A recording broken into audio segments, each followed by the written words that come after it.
السلام علیکم ورحمۃ اللہ وبرکاتہ۔ یا ایھا الطلبہ،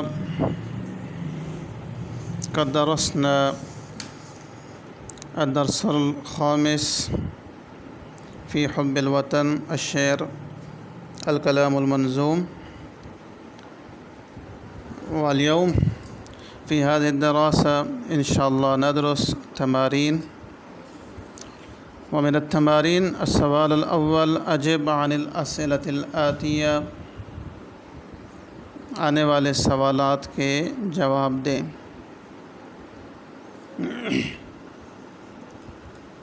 الجزء الألف، هل تحب بلادك وتفتديها؟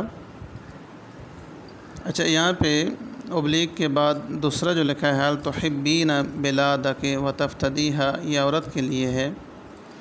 هل تحب بلادك وتفتديها، کیا تو اپنے ملک سے محبت کرتا ہے اور اس کے اوپر اپنی جان قربان کرنے کے لیے تیار ہے؟ تو اس کا جواب ہے بلا، کیوں نہیں۔ انا احب بلادی، میں اپنے وطن سے محبت کرتا ہوں، وافتدیہا، اور اس کے لیے قربانی سے بھی دریغ نہیں کروں گا۔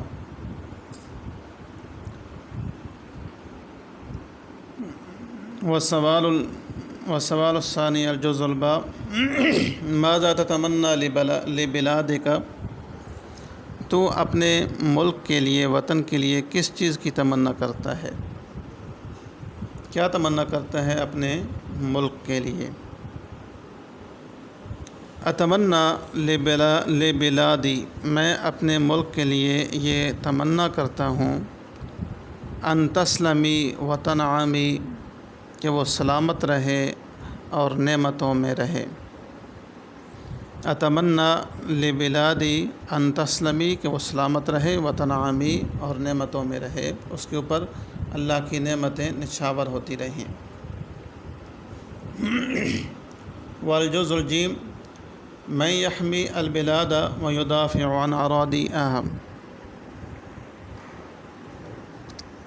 من یحمی البلاد، کون وطن کا دفاع کرتا ہے، وطن کی حفاظت کون کرتا ہے؟ ویدافع عن اراضیہا، اور اس کی جو سرزمین ہے، وطن کی جو سرزمین ہے، اس کا دفاع کون کرتا ہے؟ ان العساکر، جو بے شک فوج ہے، والمواطنون، اور وطن سے محبت کرنے والے جو لوگ ہیں، کلہم، وہ سارے کے سارے، یدافعون عن اراضی الوطن، وہ سرزمین وطن کا دفاع کرتے ہیں۔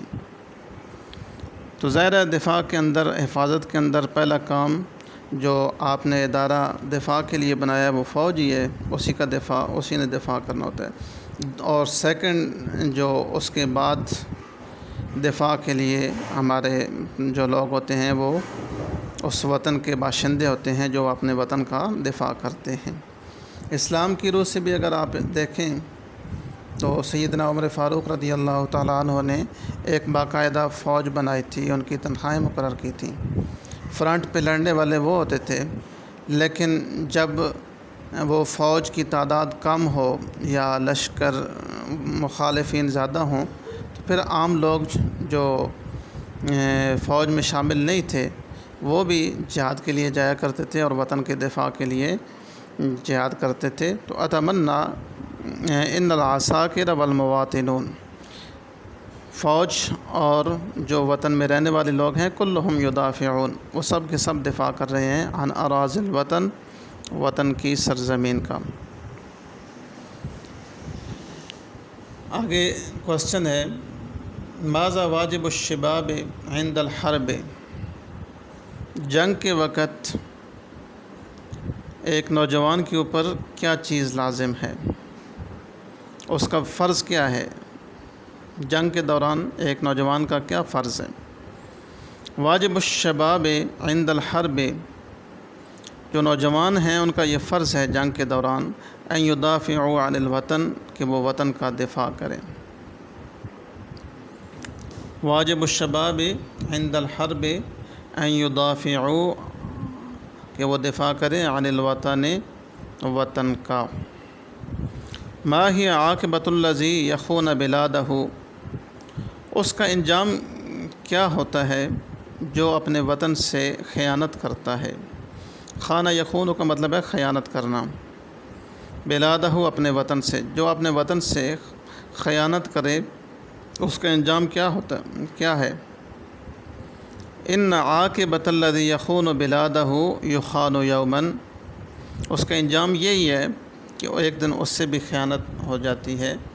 جیسے آپ نے پوئٹری کے اندر یہاں پہ پڑھا تھا کہ میں یخن اوطانہ یومن یخن، یہاں پہ احمد شوقی بخت کا جو منظوم کلام ہے اس کے پہلے مصرعے میں یخن اوطانہ یومن یخن، یہ اس کا جواب ہے کہ جو وطن سے خیانت کرتا ہے اس کا انجام یہ ہے کہ ایک دن اس سے بھی خیانت کی جاتی ہے۔ والسوال الثانی استخدم الکلمات الآتیۃ فی جمل مفیدۃ، آنے والے کلمات کو آپ نے مفید جملوں میں استعمال کرنا ہے۔ الصدا، صدا کہتے ہیں گونج کو، یعنی کسی پہاڑی مقام پہ آپ کھڑے ہو کر آپ ایک چیخ یا کوئی بلند آواز نکالیں تو آپ کے خاموش ہونے کے بعد جو آپ کی آواز واپس پلٹ کر آتی ہے اس کو گونج، صدا کہتے ہیں عربی میں۔ تو اس کا جملہ بنانا ہے سمع المسافر الصدا فی الصحراء، صحرا میں سفر کرنے والے نے گونج سنی، یعنی اپنی آواز کی گونج سنی۔ یا سمع المسافر الصدا فی الجبال، پہاڑوں میں سفر کرنے والے نے اپنی آواز کی گونج سنی۔ والکلمۃ الثانیہ ہی حما، دوسرا جو کلمہ ہے وہ ہے حما۔ حما کا مطلب ہوتا ہے حفاظت کرنا۔ ان الوطن لحما لأہلہ، اچھا حما کا ایک اور معنی بھی ہے چراگاہ، حما ہو یفتدا یعنی وہ چراگاہ۔ ان الوطن حما لأہلہ، بے شک وطن اپنے باشندوں کے لیے چراگاہ ہے۔ الصبا، صبا کہتے ہیں بچپنے کی عمر، شباب بڑھاپا، نوجوانی، اور پھر کبر، صغر بچپن، بالکل۔ تو یہ ویسے عربی کے اندر 18 سٹیجز ہیں ایک انسان کی۔ سب سے پہلے وہ نطفہ، پھر علقہ، پھر مضغہ، پھر اس کا جو وجود ہے اس کو جنین، پھر جب پیدا ہوتا ہے اس کو شروع میں ولید، پھر ردی، پھر صبی، اور صبی کے بعد پھر اس کا جو اگلی سٹیج ہے صبی کے بعد صبا، یہ بچپنا، صبی کے بعد شباب، پھر جو بوڑھا ہوتا جاتا ہے تو اس طرح اس کی سٹیج۔ تو صبا کہتے ہیں نوجوانی کو۔ یذکر کل انسان صباہ عند الکبر، کہ ہر انسان بڑھاپے میں اپنی نوجوانی کو یاد کرتا ہے۔ یذکر کل انسان صباہ، اپنی نوجوانی کو یاد کرتا ہے، عند الکبر، بڑھاپے میں۔ ظاہر ہے نوجوانی ہی ایک ایسی سٹیج ہے کہ جس میں انسان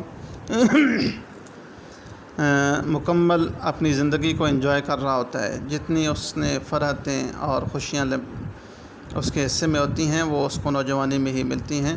تو بڑھاپے میں ظاہر ہے ایک خوشی کے وقت کو یاد کرنا یہ ایک انسان کی فطرت ہے۔ تو یذکر کل انسان صباہ عند الکبر، بڑھاپے میں ہر انسان اپنی نوجوانی کو یاد کرتا ہے۔ طلل، ٹیلا،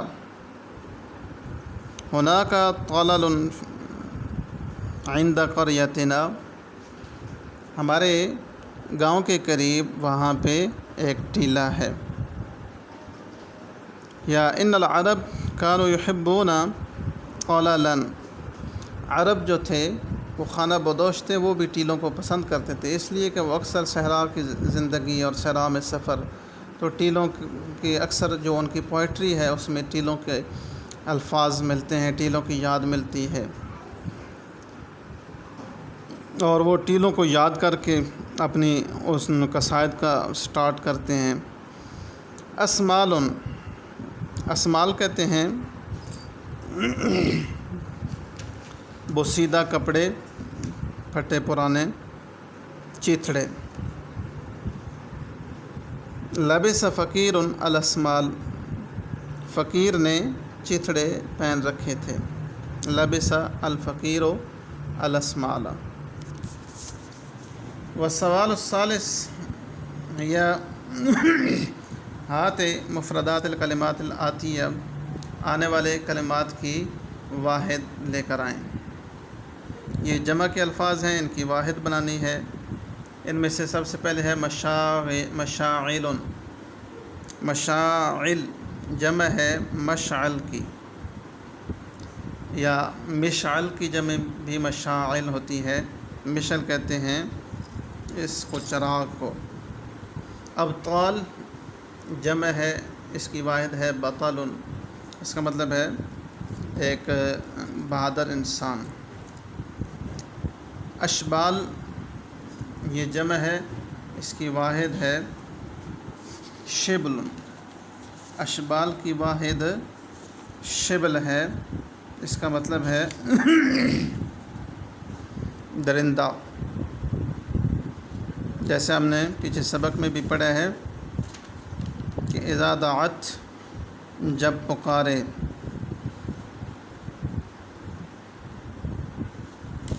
اشبالہا اپنے، وَإِن دعت الغاب اشبالہا، غاب کہتے ہیں جنگل کو، جنگل پکارے، اشبالہا اپنے شیروں کو۔ اشبال درندہ، شیر، شبل اس کی واحد ہے۔ الامانیو، الامانیو جمع ہے اور اس کی واحد ہے الامنیۃ، امیدیں۔ الامنیہ امید، الامانی امیدیں۔ اسمال چیتھڑے جمع ہے سمل، اس کی واحد ہے ایک چیتھڑا۔